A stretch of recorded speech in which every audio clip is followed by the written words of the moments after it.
दोस्तों, एक कौवे की 3 बातें कभी मत भूलना, शत्रु भी आपके पैरों में गिर जाएंगे। दोस्तों, आज की कहानी से आपको बहुत सुंदर शिक्षा मिलने वाली है। आपको पता है कि हमारा देश गुलाम किस कारण से हुआ था? हमारे देश के ऊपर कई पीढ़ियों तक मुगलों ने शासन किया। इसकी क्या वजह थी?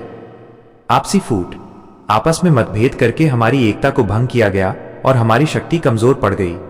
हम अपनों को ही अपना शत्रु मानकर उसके साथ दुष्टता का व्यवहार करने लगे। इस बात का उन्होंने पूरा फायदा उठाया।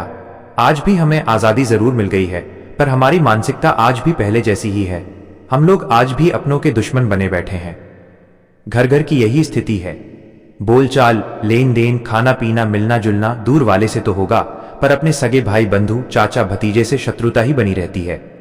दोस्तों, जब तक ये आपसी फूट वाली सोच नहीं बदलेगी, तब तक हम पूर्ण रूप से स्वतंत्र नहीं हो सकते। कहते हैं, समूह के साथ लड़ना बहुत कठिन होता है। एक अकेले व्यक्ति को बड़ी आसानी से मारा जा सकता है। आपने देखा होगा कि एकांत में खड़े अकेले पेड़ को आंधी आसानी से गिरा देती है, पर समूह के साथ खड़े वृक्षों को बड़ा से बड़ा तूफान भी नहीं गिरा पाता। तो चलिए ध्यान से सुनते हैं ये ज्ञानवर्धक कहानी कि आपस की लड़ाई में तीसरे का फायदा कैसे होता है। एक बार एक पेड़ की डाल पर एक कौवा बैठा हुआ था। उसी पेड़ के नीचे एक कुत्ता बैठा हुआ था जो बहुत ही उदास था। कुत्ते को देखकर कौवे ने पूछा, हे भाई, तुम इतने उदास क्यों रहते हो? क्या आज तुम्हें भोजन नहीं मिला या कोई और कारण है? कुत्ता बोला, हे कौवा भाई, ऐसी कोई बात नहीं है। एक बार को भोजन न मिले तो भी अपना दिन तो हंसी खुशी से कट जाता है, पर रोना तो ये सोच कर आता है कि हमारी बिरादरी में ही समझौता नहीं है। अपना ही अपने को काटता है, उसे मारने को दौड़ता है। कहीं जीविका की तलाश में या खेलने कूदने के इरादे से किसी दूसरे मोहल्ले में चले जाते हैं तो कयामत आ जाती है।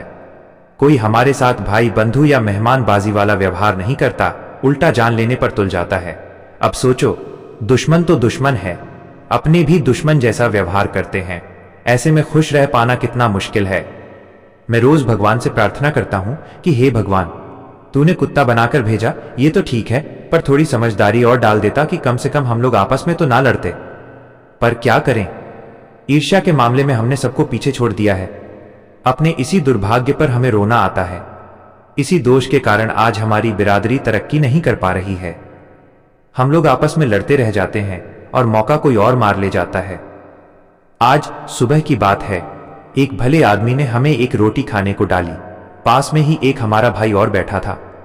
मैंने जैसे ही रोटी का टुकड़ा उठाना चाहा, उसने भागकर रोटी का टुकड़ा छीन लिया। अब उस रोटी के लिए हम लोगों में खींचतान होने लगी। मैं उसे मारने लगा, वह मुझे मारने लगा। रोटी के टुकड़े के लिए हम एक दूसरे के खून के प्यासे हो गए। लड़ते झगड़ते काफी देर हो गई, तब तक एक चील आई और उस रोटी को उठा ले गई। हमने देखा कि एक चील हमारी रोटी को उठा ले गई। रोटी को जाता देख हम दोनों लड़ाई झगड़ा भूल गए और अपनी अपनी जगह शांत होकर बैठ गए और इस बात को सोचकर खुश होने लगे कि रोटी मुझे खाने को नहीं मिली तो तुझे भी नहीं मिली। हमारे आपसी झगड़े से रोटी तो हाथ से चली ही गई, पर हमने उस घटना से कोई सीख भी नहीं ली, बल्कि उल्टे विचार दिमाग में पाल लिए। दोस्तों, कुत्ते की बात सुनकर कौवा बोला, हे भाई कुत्ते, मैं ये बात अच्छी तरह से जानता हूं कि आपस की लड़ाई से हमेशा तीसरे का ही फायदा होता है। इसलिए हमारी कौवा बिरादरी कभी आपस में नहीं झगड़ती। हम लोग बड़े समझौते से रहते हैं। लोग हमें नीची दृष्टि से जरूर देखते हैं, हमसे नफरत करते हैं, परंतु हम लोग अपने संगठन को बनाकर रखते हैं। इस संबंध में मैं तुम्हें एक कहानी सुनाता हूं। किसी गांव में एक गरीब ब्राह्मण रहता था। एक दिन उसे किसी ने बैलों की जोड़ी दान में दे दी। ब्राह्मण अच्छी तरह से उन बैलों की देखभाल करने लगा। समय से चारा पानी देता था और रोज तालाब में ले जाकर नहलाता था। धीरे धीरे उसके बैल खूब हष्ट पुष्ट हो गए। एक दिन जब वो अपने बैलों को तालाब में नहला रहा था, तो एक चोर की बैलों को देखकर नीयत खराब हो गई। चोर ने उन बैलों को चुराने का निश्चय कर लिया। रात के समय वो बैलों को चुराने के लिए ब्राह्मण के घर की ओर चल दिया। रास्ते में उसे एक राक्षस मिला। राक्षस को देखकर वो चोर डर गया। सोचने लगा, कहीं ये राक्षस मुझे ना खा ले। इसलिए उसने डरते हुए राक्षस से पूछा, तुम कौन हो? राक्षस ने उत्तर दिया, मैं एक ब्रह्म राक्षस हूं और मैं 3 दिन से भूखा हूं और आज मैं उस गरीब ब्राह्मण को खाने के लिए जा रहा हूं। पर तुम कौन हो और इतनी रात में कहां जा रहे हो?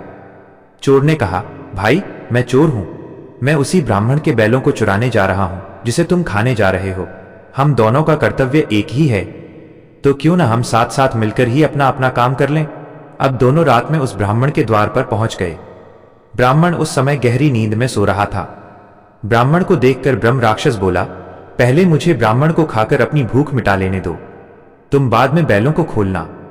चोर बोला, नहीं भाई, पहले मुझे बैलों को खोलने दो, क्योंकि तुम्हारे खाने पर ब्राह्मण चिल्लाएगा, जिससे उसकी आवाज सुनकर मोहल्ले के लोग जाग जाएंगे और मैं फिर चोरी भी नहीं कर पाऊंगा। दोस्तों, अब तो पहले मैं नू के चक्कर में दोनों में खूब झगड़ा होने लगा। न ब्रह्म राक्षस मानने को तैयार था न चोर।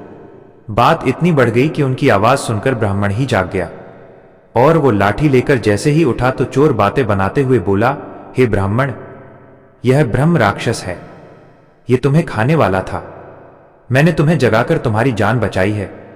ब्रह्म राक्षस बोला, नहीं ब्राह्मण, यह चोर है, यह तुम्हारे बैल चुराने आया था, मैंने शोर मचाकर तुम्हें जगाया है। दोस्तों, ब्राह्मण दोनों की मंशा को भली भांति समझ गया था। उसने शोर मचाकर गांव वालों को इकट्ठा कर लिया। गांव वालों को आता देखकर उन दोनों को अपनी जान बचाकर वहां से भागना पड़ा। इसीलिए कहते हैं, आपस में झगड़ने से तीसरे का ही फायदा होता है, झगड़ने वालों की तो सिर्फ हानि ही होती है। कौवा बोला, हे भाई, समस्त गुणों से संपन्न होने पर भी अकेले मनुष्य को कमजोर ही माना जाता है। आपस में मेल होने से, एक दूसरे का सहारा बनने से अपनी जाति इस प्रकार वृद्धि करती है जैसे तालाब में कमल बढ़ता है। उन्नति चाहने वाले मनुष्य को यह 3 बातें हमेशा याद रखनी चाहिए। 1. पहली बात, आपस में विवाद बिल्कुल न करें और हमेशा मिलजुल कर ही रहें। 2. दूसरी बात, छोटा हो या बड़ा, भले ही वो नौकर ही क्यों ना हो, उससे भी अपनी बनाकर रखें, उसके साथ प्रेम का व्यवहार करें, उसे अपने बड़े होने का घमंड न दिखाएं। तीसरी बात, दूसरों के सुखों को देखकर ईर्ष्या न करें, बल्कि वैसा ही सुख पाने के लिए और मेहनत करें। किसी को गिराकर आगे न बढ़ें, बल्कि उसे साथ लेकर चलने में आपकी तरक्की का रास्ता आसान हो जाता है। खासकर अपने साथियों से बैर की स्थिति न बनाएं। दोस्तों, जिसने भी इन 3 बातों का पालन कर लिया तो दुनिया में उसकी तरक्की होने से, उसकी उन्नति होने से कोई नहीं रोक सकता। आपको ये कहानी कैसी लगी, हमें कमेंट करके बताना और जाने से पहले हमारे चैनल ज्ञान दर्पण को सब्सक्राइब कर लेना। धन्यवाद।